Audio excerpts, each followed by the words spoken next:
This book, our Constitution, protects our society and empowers us to govern. The Protea leaves are us, the people, who freely elect our voices in Parliament. The drum calls the people of Parliament, through whom we govern together. And the sun is our country, healing our past, improving our lives, and energizing our potential. Together, our Constitution, our people, our Parliament, and our country are building our great South African nation. Parliament TV, channel 408 on DSTV.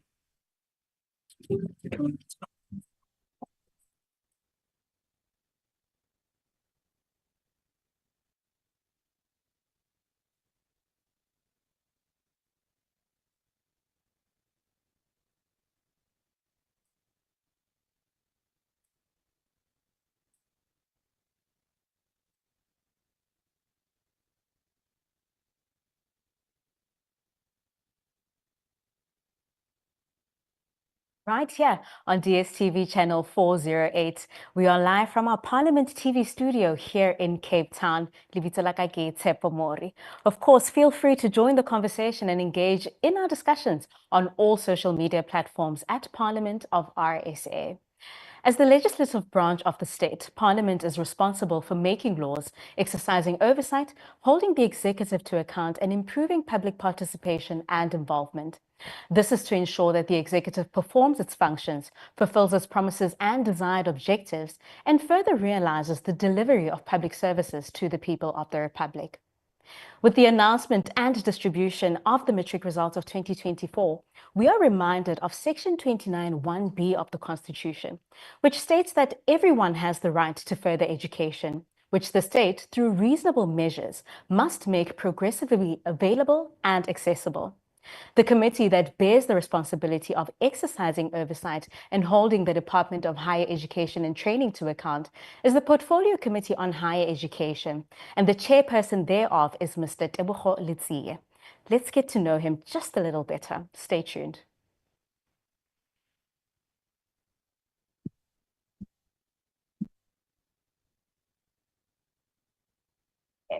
Thank you very much. My name is Tebogo Litsie, and I have the honor of chairing the Portfolio Committee on Higher Education and Training. The first thing that we've agreed that will be a priority will be to stabilize the National Student Financial Aid Scheme. As you know that NSFAS has funded graduates, about over 5 million graduates. So it's a very big scheme. Currently, this financial year, there's a budget of around 51 billion. So it's a very serious scheme that carries the university sector in South Africa. The other issue that we're going to pay special attention to is to have our entities getting clean audits and the sitters, but also making a meaningful impact because we also have the budget of the sitters, which is very substantive. And we want to see the impact of that. We want to, on the TVET sector, we want to transform the TVET sector. You know, countries like Germany, people don't really go to university, they go to TVETs. So we want to, at least when our term ends, would have pushed the TVET sector to be at that level, even though it might not be all 50 of them, but a number of them should be at the international standard that we want them to be. The first thing we're going to do, because we have about 8 new members who were not part of the committee before, will be to have a strategic session with the department, where the department will take all the members through what is it that they will be doing oversight on. All the entities, the department itself, so that members can understand the terrain that they're going to be working under. Yes. So that will be the first one, to equip members with information. The second one, obviously, we are doing oversight on over 100 entities It's 26 universities, 50 TVET colleges, 21 SETAs. Then you have SAQA, CHE, you have QCTO, and other entities like NSFAS and all of that. So our sector is big, but we want to, including the department as well, want to, sit here and claim that before the end of our term, we would have interacted with all of them.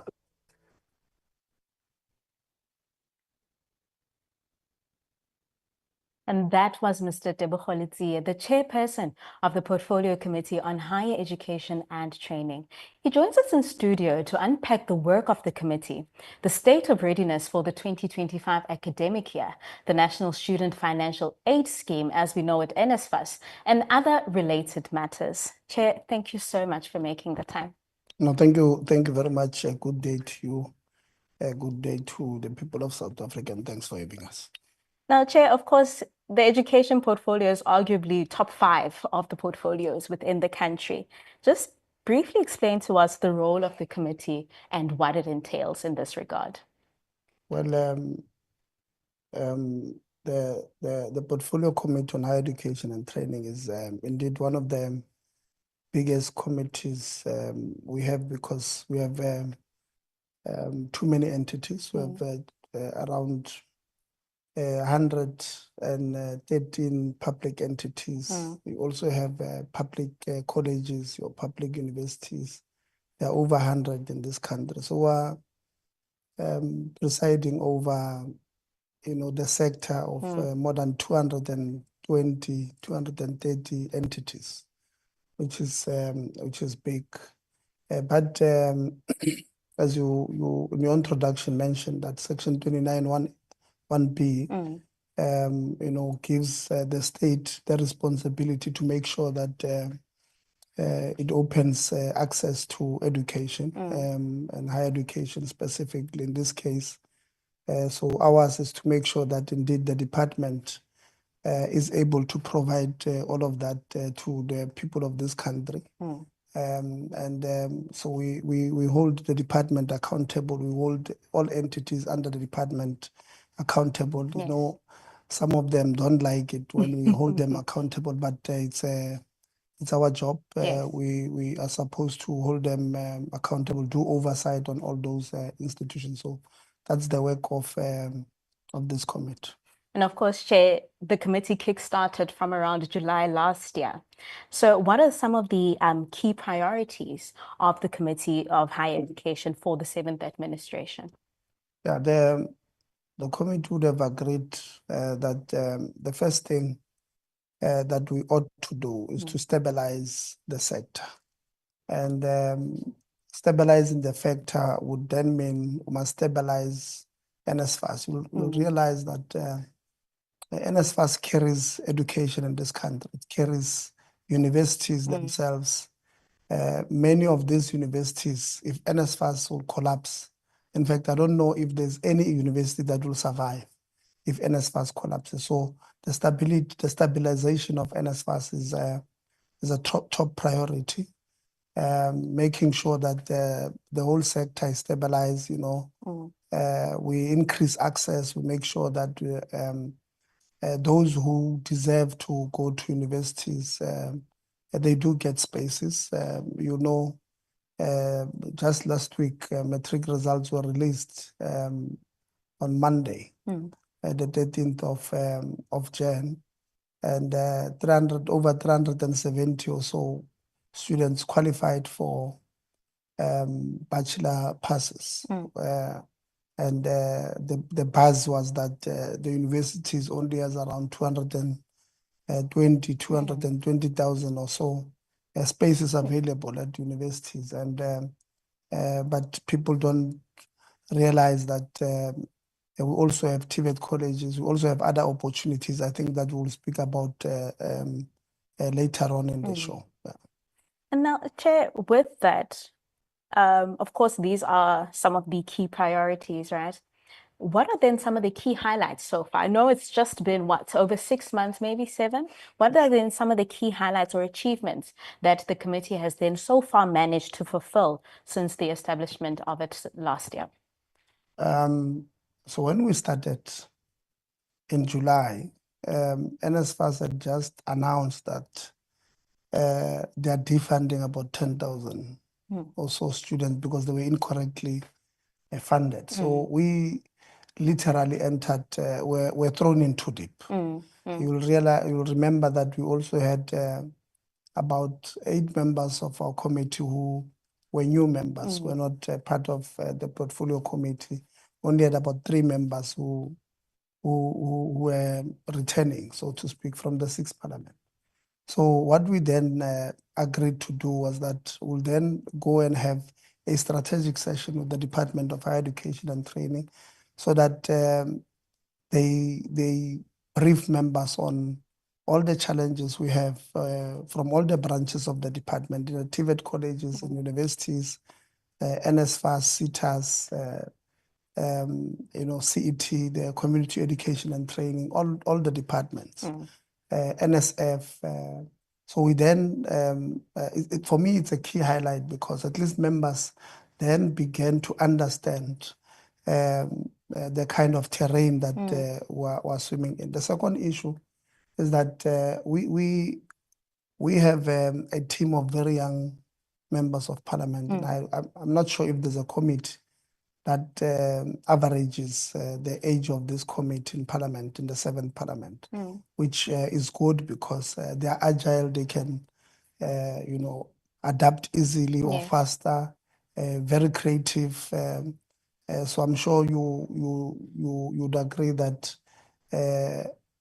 our interactions with entities indeed are interesting because members really do ask interesting questions. They ask very, you can tell that these members, they spend time, reading the reports, they prepare for the meeting. So for me, it's another highlight that from all political parties, members have decided to be non-partisan. They've decided that they are going to do their job when they took oath of office to become members of parliament.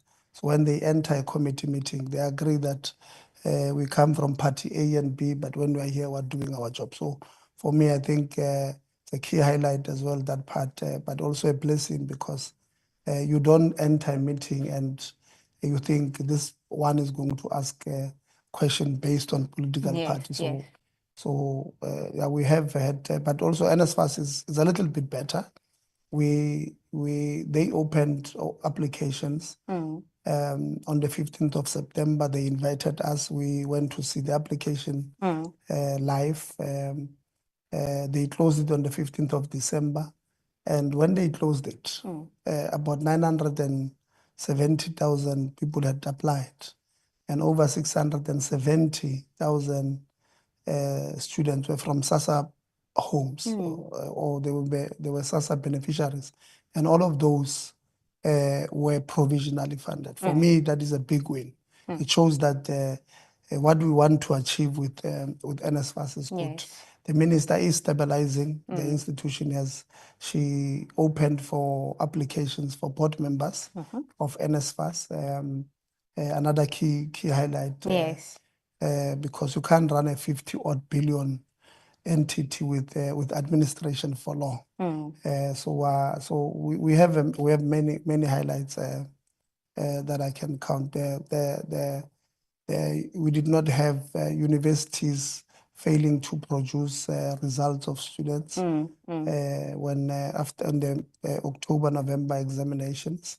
The same happened at TVET colleges, except a few who were flagged for either copying or suspected copying and all of that.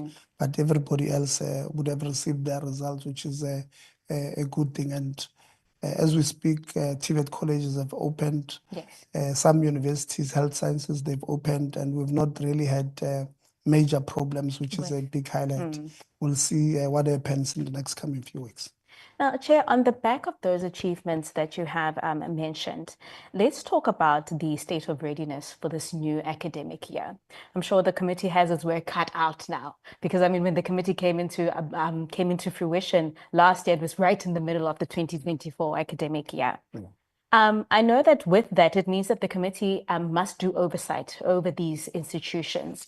And I understand that the committee has a scheduled oversight to the Northwest and Gauteng province. Yeah. What are some of the things that the committee will be focusing on these oversight visits?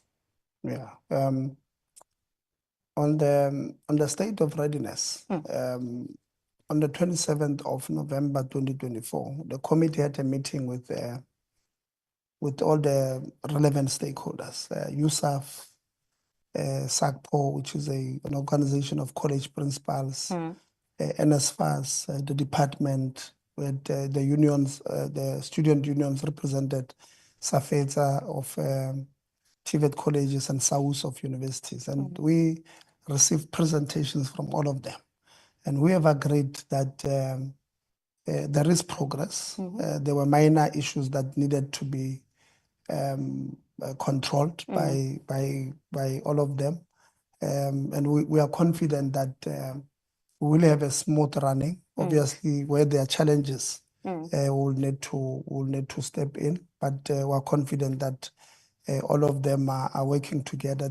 We're happy with the conversation now between NSFAS and universities. Most of the time, what creates a problem is at the beginning of the year is for returning students. Universities or NSFAS expects universities to submit academic results of these students for the previous year. And then NSFAS then do their own exercise on the results to check if this student they've met the 60% that they're supposed to pass that particular year. Have they not exceeded the N+1 rule and all of that? And then they must then give the list to universities of funded students. Yesterday or the day before, when we had a conversation with them in another platform, USAF and both USAF and NSFAS confirmed that that conversation is happening. And before the end of January, we will get, or they will be done with that process, which is good for us. It means at least if there will be glitches, they are only going to be on first-year students. Because we also said to them, we are going to have conversations with them. One, we don't understand why there must be a problem or glitches with returning students. Because NSFAS must just say, I'm funding Tebogo for the next 4 years because Tebogo is doing a degree which is 3 years. And then N+1, we're putting an extra year just in case something happens to Tebogo. So for the next 4 years, you as a university, you must just monitor that she passes minimum 60% of her courses. And if she passes 60% of her courses, just know that we're funding her. Right? So we said to them, fix that particular issue. So we're going to have conversations with them. To Northwest, we're going to obviously to one university, the Northwest University in Potchefstroom. And then we're going to see 3 TVET colleges there. Vuselela in Klerksdorp, Taletso in Mahikeng, and Orbit in Rustenburg. But we're also going to see the CET, the provincial team of the community education and training. It's very important because those who did not pass their Matric, they can go do their Matric at their CET. It's very important part for us. And that is why the Department of Basic Education, when they presented, they indicated that they are getting less students who are going for Matric rewrite in their system. Because we do have a CET that must work, the CET that must be resourced properly so that our students or prospective students who do not do well in Matric, they're able to come this side. So what we want to do with at the University of Northwest, I want to see obviously the infrastructure there. We know they are very big in sports. We want to see the infrastructure, get a report on how that is done. But also there would have been comments about some racism, especially when it comes to promotion of academic staff there. So we'll ask them those questions, get in power with them, look at their residences. There are some allegations that are untested that some residences, they are only meant for black students, others for white students. So we'd want to see if those allegations indeed are true. And then the TVET colleges, you see, our plans with TVET colleges is big. When in the intro that we spoke, when we spoke in Johannesburg at the beginning of the term, you played the intro that we did say that Germany is one of the leading countries in technical teachings or education. Germany is not the only one. China is one of them. The US also part of that. So we want to see. The Northwest is home of mining. Our view is that if you have Orbit, for an example, in Rustenburg, they must have MOUs or partnerships with industry. Industry, there will be your mining houses, so that, you know, if in that space you have electrical engineers, we have mining engineers, we have people who work in the mine who come from outside of that area. The area there is not going to develop. So you'll need to have the people of Rustenburg benefiting from the mining, not only as they call themselves, the Bumalaisha, as skilled people. And you have TVET colleges there. They are supposed to train those people. So they must have this MOUs with this industry, create a content that the industry will, you know, will accept. So if I've trained you in electrical engineering on this part, on the work integrated learning, you go and work at that institution. So when you finish the work integrated learning, there's no reason why that company can't hire you, because they would have spent at least 18 months with you. So so this is what we want to see happening in this. It's not only, you know, not on, I'm just making an example in Northwest because of the mines, but you go to Gqeberha with mechanical engineering, for example, those German cars who are always assembled there. The TVET colleges must do the same there, you know. So so this is what we want to see. We want to strengthen at least that thinking within the leadership of these organizations. And now, Chair, of course, with the appearance of the department before the committee, with the appearance of the institutions that the committee holds accountable, what are then some of the common challenges that cut across the sector in terms of administration and governance? I mean, earlier you spoke about the communication between NSFAS and the institutions when it comes to returning students. What are some of the other issues when it comes to governance and administration? Maybe the most common one is that our colleagues in these institutions and the department don't understand what time it is. I mean, we have one of the highest unemployment rate in the world. And when you ask, for an example, department, NSF is created to skill, reskill, and upskill the workforce in South Africa. The SETAs themselves, they are created for the same purpose. Why is unemployment in this country going up instead of going down? And the people at the department don't seem to understand. So we need a shift, a mentality shift from all of them. I mean, we had, what is this, Mersita the other day. I think the first week of December, we were interacting with Mersita. There are questions that we've asked them about internal controls. You have paid an entity an X amount of government money, state money, and they've not done the job. Who is responsible for that? Can you please give us what have you done to those people? I saw one of recently when we followed up with them, they've written to us and they are defending themselves on the Poppy Act. They say no, because of Poppy Act. I don't think they understand what time it is. So some of them, actually many of them need a mentality shift to understand. So one of the most common problem is we're not on the same page with these people. They think, I don't know, but they don't understand where we are. Yeah.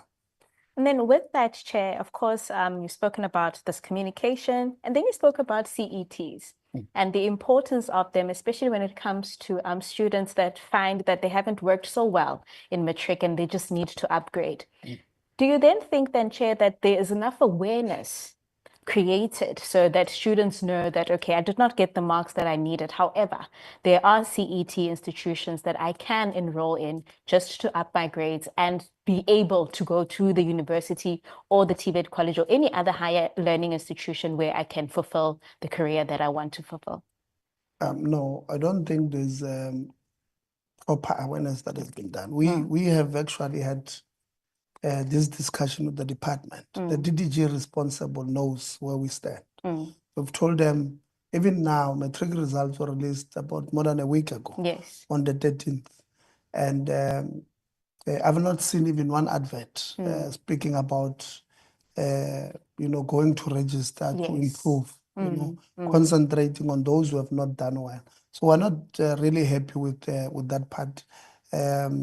The department must improve. They have to improve. They know it can't be business as usual. Yeah. So we're going to really have discussions with the department, especially the department. They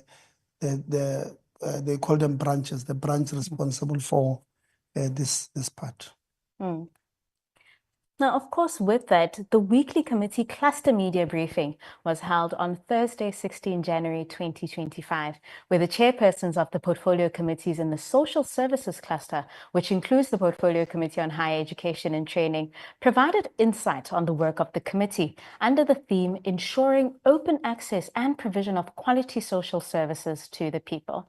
Let's take a look at what the chairperson had to say about the National Student Financial Aid Scheme. Stay tuned.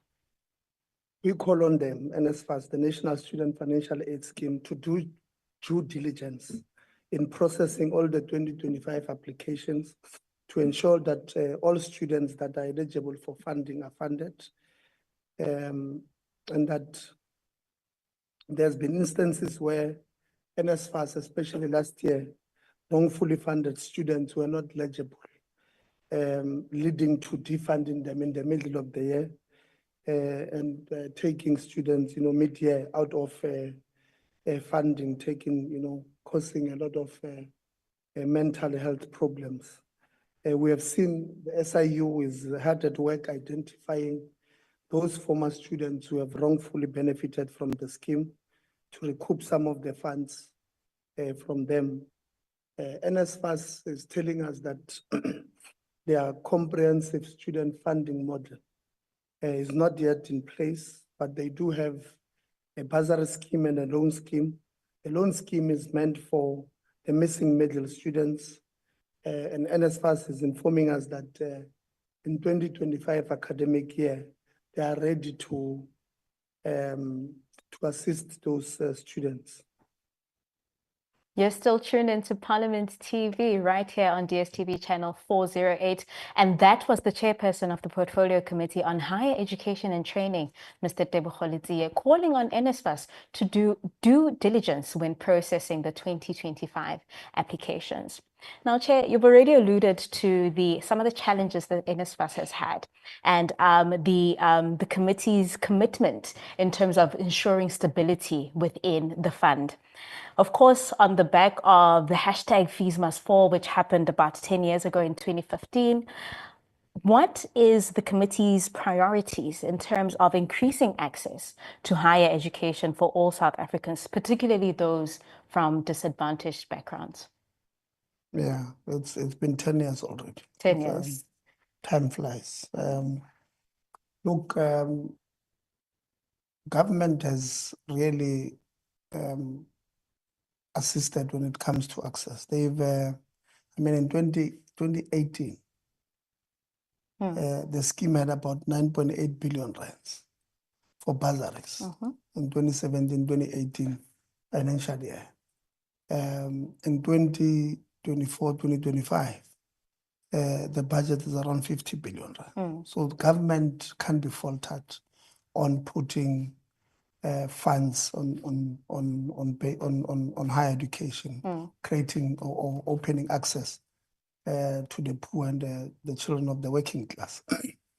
What we need, honestly, I'm sure in this country, I've not really traveled much, but I suspect other countries who are doing well education-wise, private sector is assisting government to skill the people of that country. In this country, everything else is expected to come from government.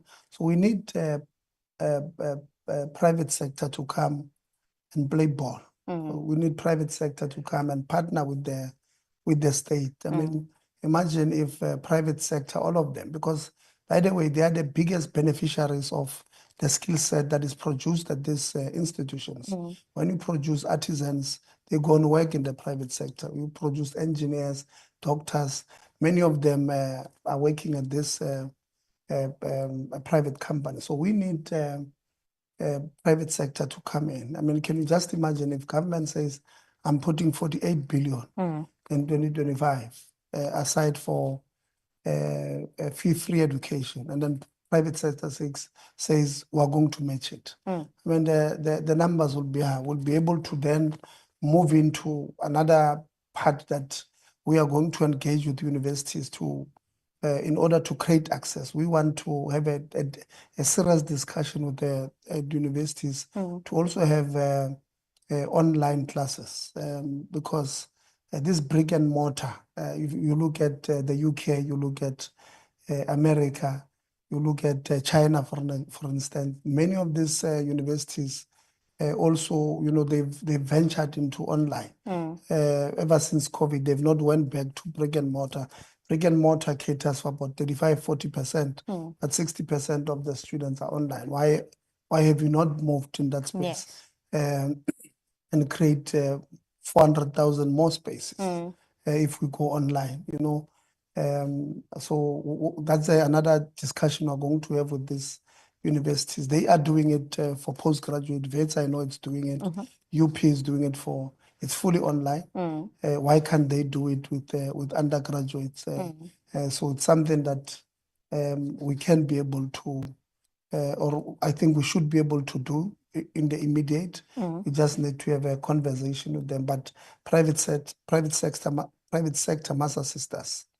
And of course, Chair, then you're highlighting the importance of collaboration then between the private sector and the public sector. Then how do we then, Chair, address the issue of student debt? And is the committee also exploring alternative funding methods other than just NSFAS for students? We do have other methods. The fund for the missing million, the 3.8 billion, was raised from the National Skills Fund and CITAS. It's just that NSFAS was not able to implement it last year.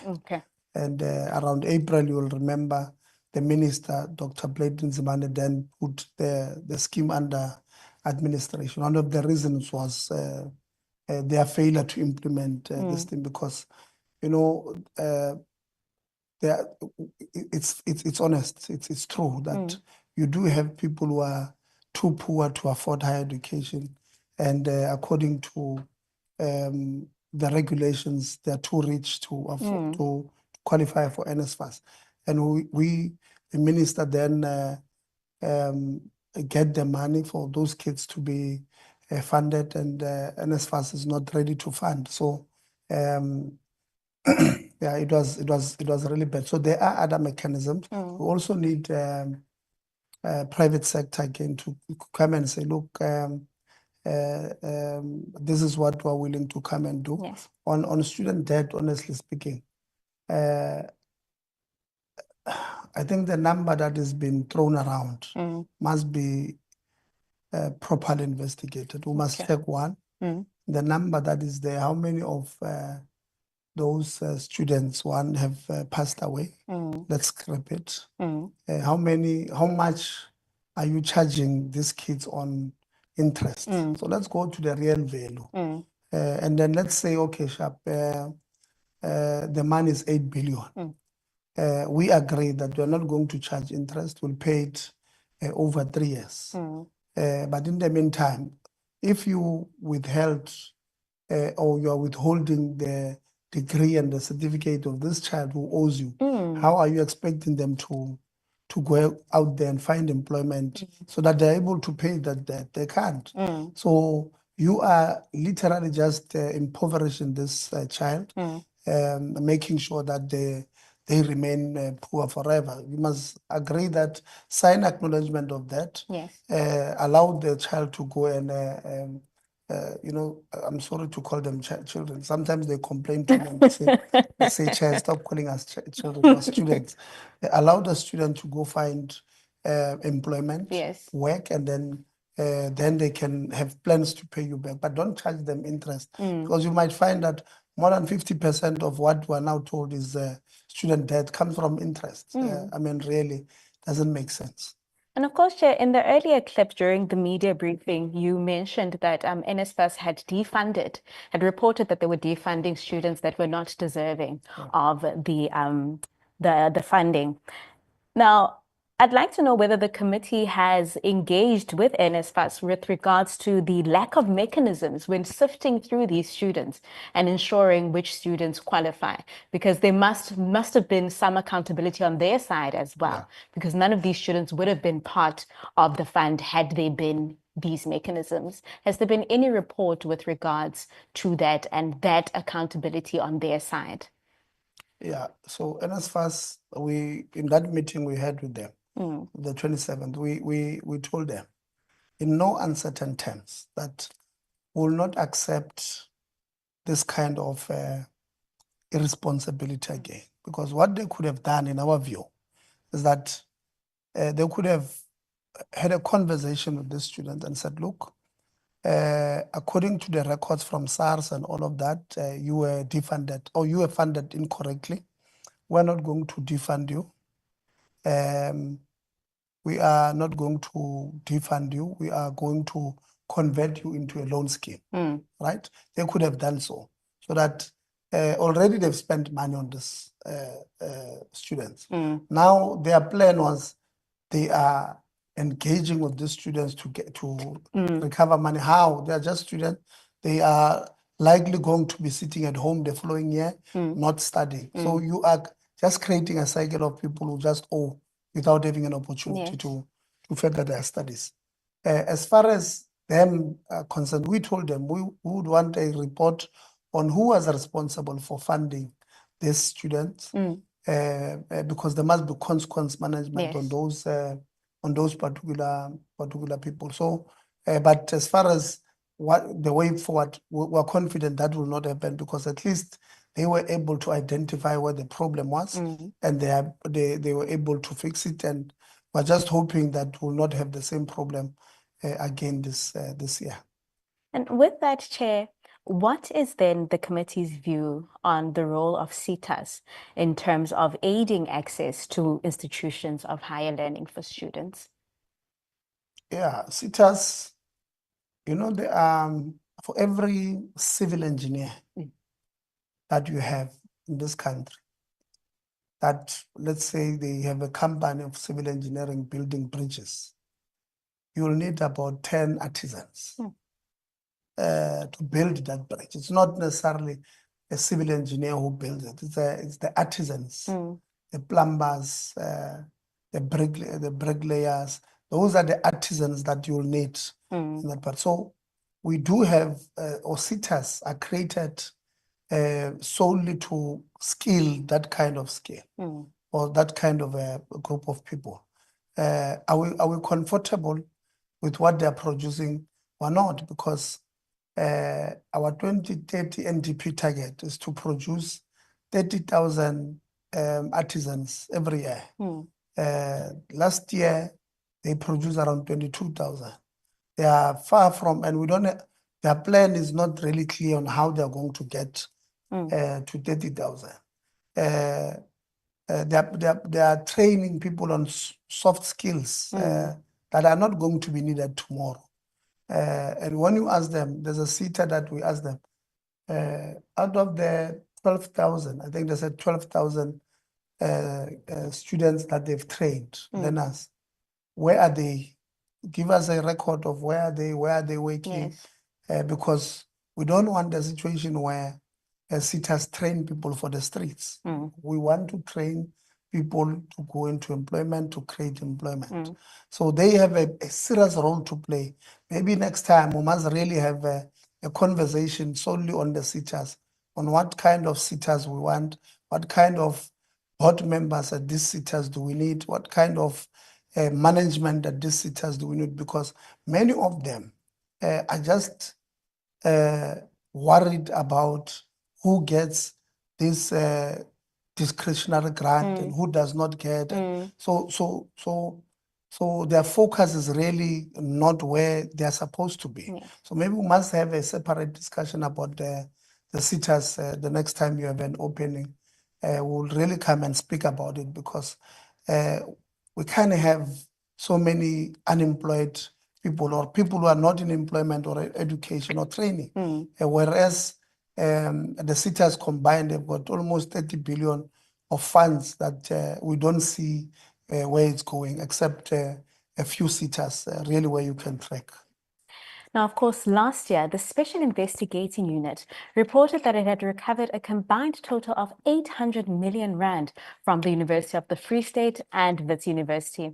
These funds were generated by various events, such as students receiving multiple sources of funding and changes in the total cost of study for an academic year. The unallocated funds were supposed to have been collected by NSFAS at the end of each year from institutions of higher learning through reconciliation. However, the SIU's investigation revealed that NSFAS failed to design and implement controls that would ensure annual reconciliation between the funds disbursed to the institutions and the funded list of registered students. Now, Chair, that is a very concerning issue as well. And just briefly, Chair, we just want to know, what is then the committee's view on the universities having to return such vast amounts of money to NSFAS and the lack of mechanisms that NSFAS has in terms of maybe even a reminder that, hey, there should be a reconciliation. Let's do this. This is the money that you're supposed to return over the years. Yeah, I think in some few years back, they created what we call the closeout project. The closeout project was supposed to, I think, end in 2022 or 2023. Can't remember now. The closeout project was solely supposed to do what the SIU is now doing. But because NSFAS at the time and some universities were not cooperating with each other, so we're unable to recover these funds at the time. Look, for me, I'm happy with what the SIU has done. Yes. We have scheduled to meet with them, I think, in February to give us more information on what kind of work are they doing at Forte and VUT and other universities as well, except on the closeout project. The total amount that they've recovered so far is about 1.7 billion rands from these universities. And this is something that we've said before. Some of these universities, if you look at their report, some of these universities, they would have claimed for a child that has not studied at their university. So a student registers or applies at 10 universities, like they have now. There were 4 million or so applications for 600,000 students that passed. So a student registered at multiple universities, right? Is offered places in 4 of them. And then they accept at 1. Yes. So they will accept at, let's say, VETS. There's no reason why Nelson Mandela University must charge NSFAS. Yes. So that is not maybe in the long run, it's a deficiency on NSFAS, but it's not necessarily an NSFAS problem. It's a corruption problem of the Nelson Mandela. Why are you charging the state for a child or a student that is not studying at your place? So that is where this thing starts, right? Because it's there on the report of the SIU that a student was charged by multiple institutions. So these other institutions, how did they charge this these students? You know, that is in my view. In 2023, I did say that some of these universities are corrupt. They're just stealing from the state. We had a problem with them with student accommodation, where we believe that some of these student accommodation prices are inflated. You go to a res and they say, no, here we charge 9,000 rand per bed. If you divide that bed or that room with per square meter, you'll find that we're paying almost 500 rands per square meter. If you go into the residential areas, per square meter, which includes fully furnished kitchen, a garage and all of that, they charge around 200 rands. So why are these universities with their private accommodation providers inflating prices? So generally we do have that part, but we're happy that SIU is recouping this money. It must just, that closeout project must conclude. These monies must come back, and it's the money that we want to lobby the ministry and the department that it must go towards a cleaned data of student debt. Now, speaking of concerns when it comes to the administration and governance of different universities, during the cluster briefing held on the 16th of January 2024, the chairperson highlighted some of the challenges that the Portfolio Committee on Higher Education and Training has faced in fulfilling its responsibility to exercise oversight and hold the executive and relevant stakeholders to account. Now, one of the higher learning institutions that appeared before the committee late last year was the University of Limpopo. Take a look at what the chairperson's report was on matters relating to the institution during the cluster media briefing. Stay tuned. The committee has also called for the appointment of an independent assessor at the University of Limpopo. Just a little bit of a background. We had a meeting with the University of Limpopo on the 20th of November, 2024. And upon the committee's interrogation of the university's presentation and them failing to answer a bulk of the questions members asked, we gave the university time to go back and submit in writing the answers by the 27th of November 2024. The university failed to provide answers, and the committee made follow-ups with the university to provide those answers, and they also failed to respond to those answers. The committee called on the Minister of Higher Education and Training to consider appointing an independent assessor at the University of Limpopo to investigate the state of affairs at that institution, particularly on governance, management, and human resources as it relates to allegations of irregular appointments at that institution. The committee has also received submissions from whistleblowers after we met with the university, which shows that those who made those submissions finally felt safe to raise their concerns regarding how that institution is managed. We are going to engage with the speaker to use mechanisms that are in place to get our answers from that institution. They did commit in the meeting that they will respond.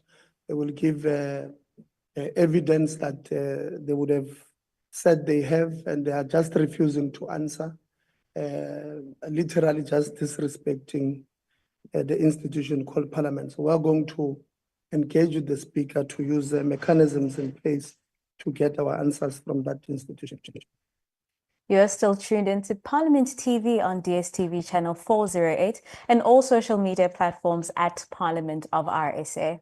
That was Mr. Tebogo Litsie, the chairperson of the Portfolio Committee on Higher Education and Training, during the custom media briefing that was held on the 16th of January 2024. Now, the chairperson reported on the appearance of the University of Limpopo before the committee on the 20th of November 2024, concerns that were raised, and the failure of submission with regards to the questions that were asked to the institution.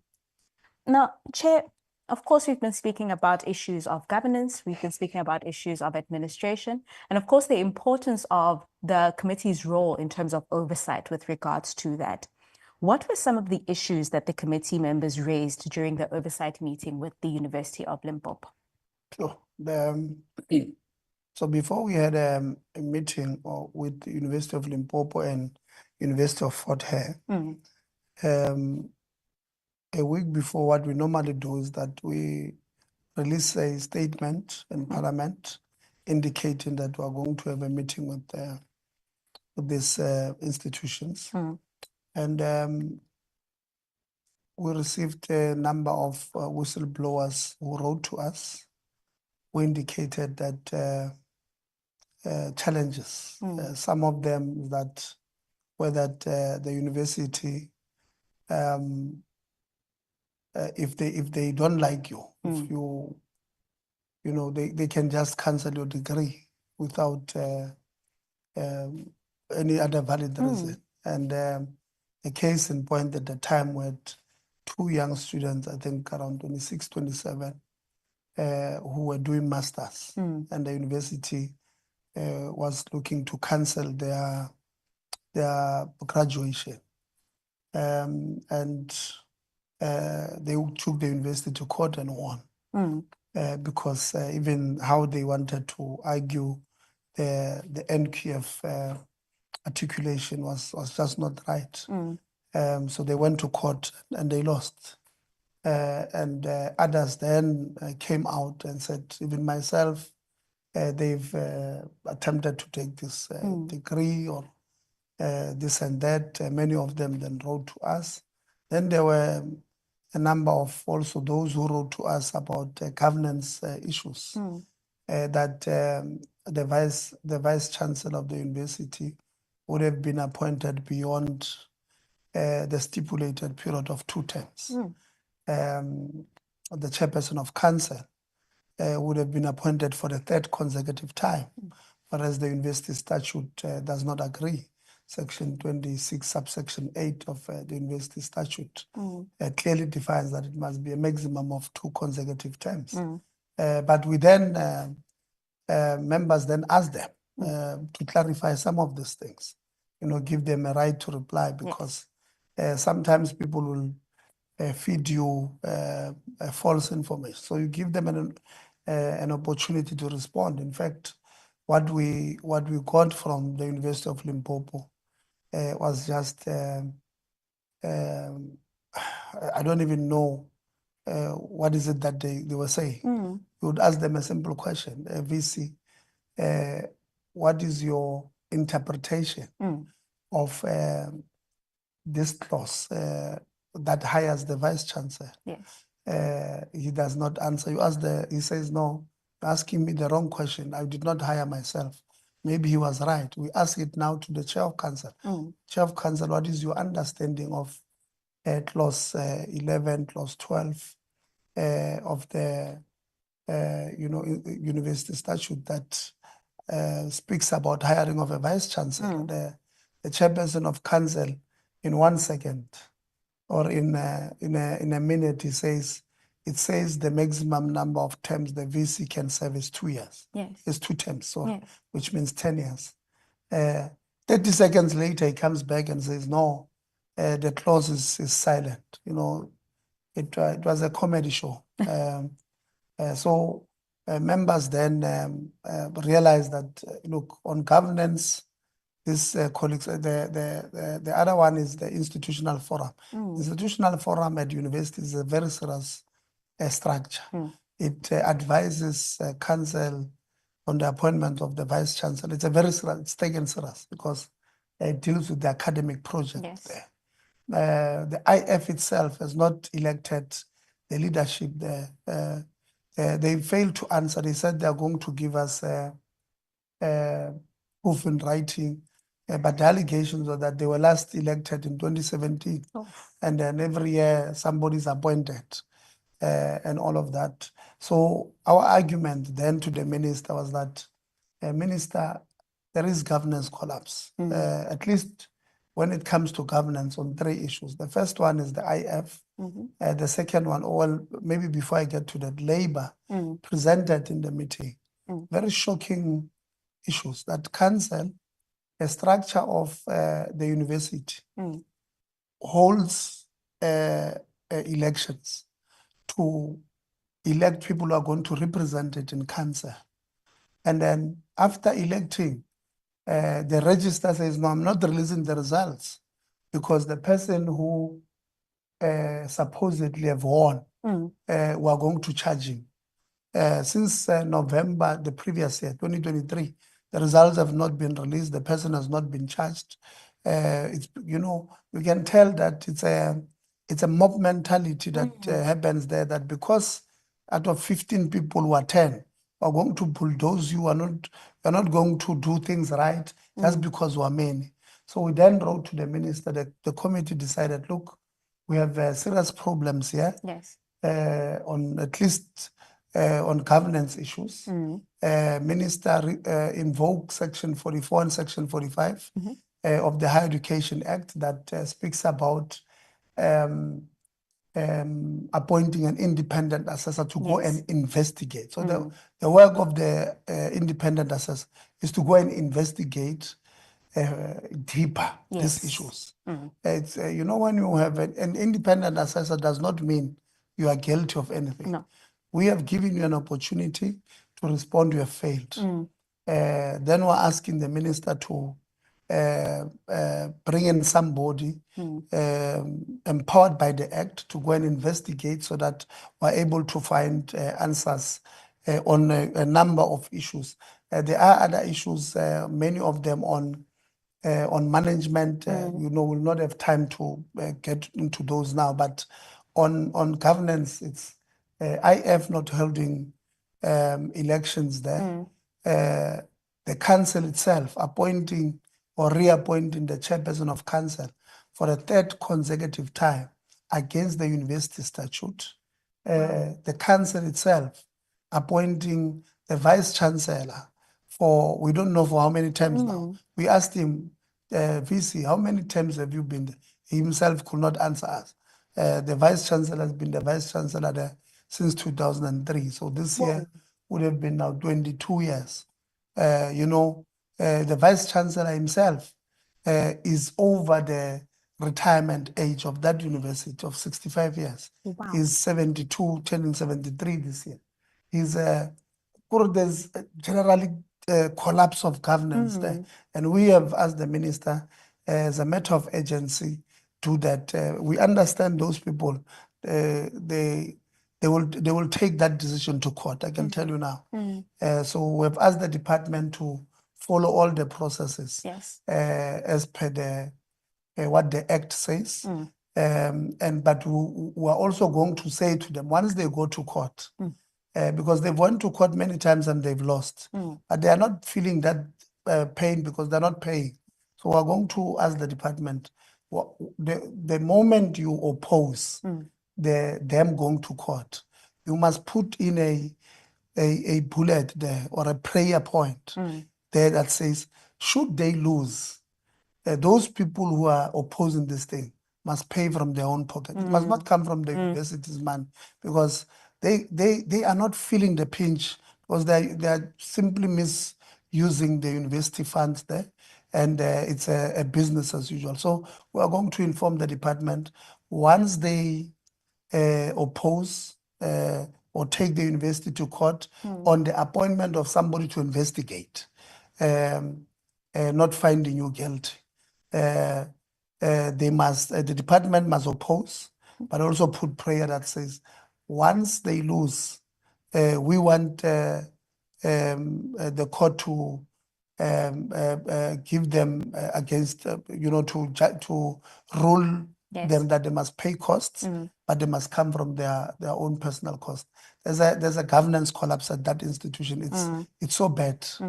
things at that institution. So I think that's what we want to say. So what we are doing now as the committee, because they've refused to answer us. Yes. They've refused to respond to our questions that we have asked them, many of them. So what we are doing, we are now in the process of starting the Section 56 of the Constitution to subpoena the answers. Yes. In the National Assemblies, I think Rule 360, 350, I think, of the National Assembly rules to subpoena those answers. We are meeting as will be on a oversight. We will meet as the committee because we will need to have a committee resolution to send to the Speaker. To the Speaker, we want these answers. The public would have, one way or the other, given money to that institution, Yes. and they fail to answer us. Can we get our answers subpoenaed from them? So we are now in the process of subpoenaing those answers. And Chair, just briefly, of course, it's the 2025 academic year. Any words of encouragement to new students going to TVET colleges, universities, just words of encouragement for 2025? Yeah, look, university space or institutions of higher learning space, it's a different ball game. It's not a small village where you come from. You'll meet people from overseas. You'll meet people from all parts of the world. People from different cultures. Yes. Embrace it. Take this opportunity to learn as much as you can from them. Take this opportunity to represent your own small village where you come from. Be an ambassador of your village. Be an ambassador of your family.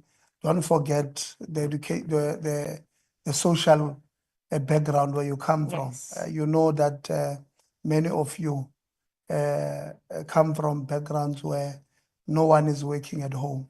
So you might, if you do well, you may be the first one to graduate out of your family. Take this opportunity to be that person. Don't go to this institution and try, we get that clever. Yeah. And when you are a female, your parents expect you to come with that degree, to come with that diploma. Don't bring a degree that cries or a degree that speaks, if you know what I mean. So we're just asking you to please remember the situation at home and be an ambassador of your family and your village. Thank you so much, Chair. Thank you very much. And that was Mr. Tebogo Litsie, the chairperson of the Portfolio Committee on Higher Education and Training, highlighting the committee's work, oversight to Northwestern Gauteng provinces and the state of readiness for the 2025 academic year, issues surrounding the National Students Financial Aid Fund, and issues of governance and administration at the University of Limpopo. A friendly reminder that the oversight visit to the Northwest and Gauteng provinces are scheduled to take place from the 27th to the 31st of January 2025. Now, for more information on the work of Parliament and the work of the Portfolio Committee on Higher Education and Training, please visit our website at www.parliament.gov.za. Now, to stay informed about Parliament's engagements, follow, like, and subscribe on all our social media platforms at Parliament of RSA. And have your say. Join the conversation and share your views on issues relating to higher education and the sector overall. Of course, this is your Parliament, your voice, your future. Thank you so much for watching Parliament TV. Goodbye.